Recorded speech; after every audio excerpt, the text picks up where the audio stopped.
Yo, what's going on YouTube, and welcome back to another Destiny video.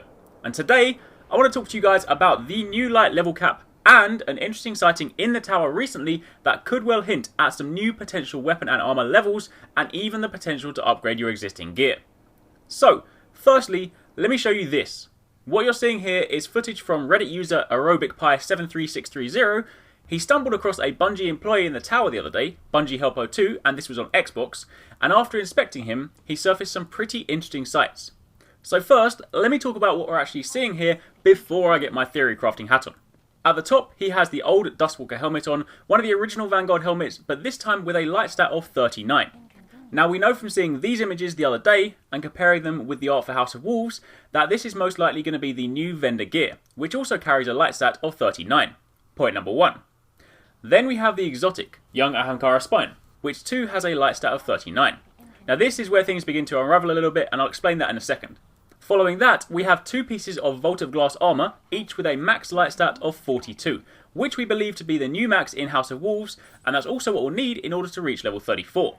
Then, if we quickly jump over to the weapons, you'll see he's carrying a Shadow Price in his primary slot, which is the auto rifle that the Vanguard vendor sold back before the Dark Below came out. However, this time it's got a max attack stat of 365, and right now the highest we have is 331. He then has an Icebreaker, which maxes out at 347, and again, as I said, it's the exotics here that seem to stand out as being the odd ones, but either way, it's a higher level than what we have right now. And lastly, he has the Unfriendly Giant Rocket Launcher, also with a max attack stat of 365. And lastly, the final thing I want to show you before we discuss the above is this, the SV7 Lightbearer. If you look at the stats, you'll see that they are identical to those of the XV0 Timebreaker from the Vault of Glass and the S13 Grave Robber from Crota's End Raid. And looking at the colours, it seems to follow the House of Wolves colour scheme, so this could well be the new Sparrow for the House of Wolves raid. Unfortunately, the footage provided doesn't actually inspect the item, so we can't see what it looks like, but that's still some food for thought. So, back to the main topic at hand. Now I've gone over what you see above, what does it actually mean? So, the way I see it, there are three potential options here. Option number 1 is that, given that this is a Bungie employee, and given that if you look at his profile on Bungie.net now, his character is actually back down to level 1, he could well have just been testing out different light and attack stats on a character in a retail or real world environment. The reason I believe this to be the case is simply because the exotics stand out to me. Right now, in Destiny, we know that the two highest light stat pieces of gear you can get in the game are exotics and raid gear. So why does his Vault of Glass raid gear have a light stat of 42, the new max, yet his exotic only has a light stat akin to that of a vendor item? And the same goes for the Icebreaker. Why would the weapon be higher than what it is now, but not as high as the Shadow Price auto rifle? So, option number 1 effectively translates as nothing to see here. However, option number 2 is to do with upgrades. If you remember a while back, design lead at Bungie, Luke Smith, stated that the mistakes that they made with DLC 1's reward economy and the way you upgrade items won't be repeated. In other words, they learned from their mistakes and will be implementing a new method. So, given that so many people complained that the second they got the Dark Below, their Vault of Glass set became useless, and people have also long been asking for a way to keep their favourite sets, could this mean that they are introducing some sort of vendor upgrade system? Either similar to a transmorg system where you can make one item look like another, or maybe even simpler, you hand in an item in exchange for something of equal value, and you get a new, higher ranked version of your previous gear. To be honest, I don't think it's very likely simply because, at best, Bungie would then still only offer it for levels equal to the vendor gear. Otherwise, people wouldn't bother raiding to get the new max level gear. And similarly, if the option were available, why would you only upgrade the Icebreaker part of the way when you have something like a Shadow Price at max? Doesn't really add up.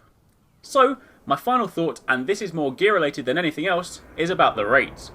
I mentioned this in yesterday's video as well, but before Destiny launched, and I was making videos based on information we believed to know at the time, it was said that the raids would have two sets of gear. This, what you see right here, is actually the second set of gear for the Vault of Glass that still exists in the Destiny database. It's basically a blue version of the current VOG set, but it's still there. It was thought that you do normal mode to acquire the first gear set, which would then make you strong enough to tackle hard mode and reach the max once you acquire that set of gear. As we know, that never came to be, but think about this. Everyone expected the House of Wolves to launch in March, but the recent statements from Bungie alongside the leaks allude to a May 19th launch. So, why the delay?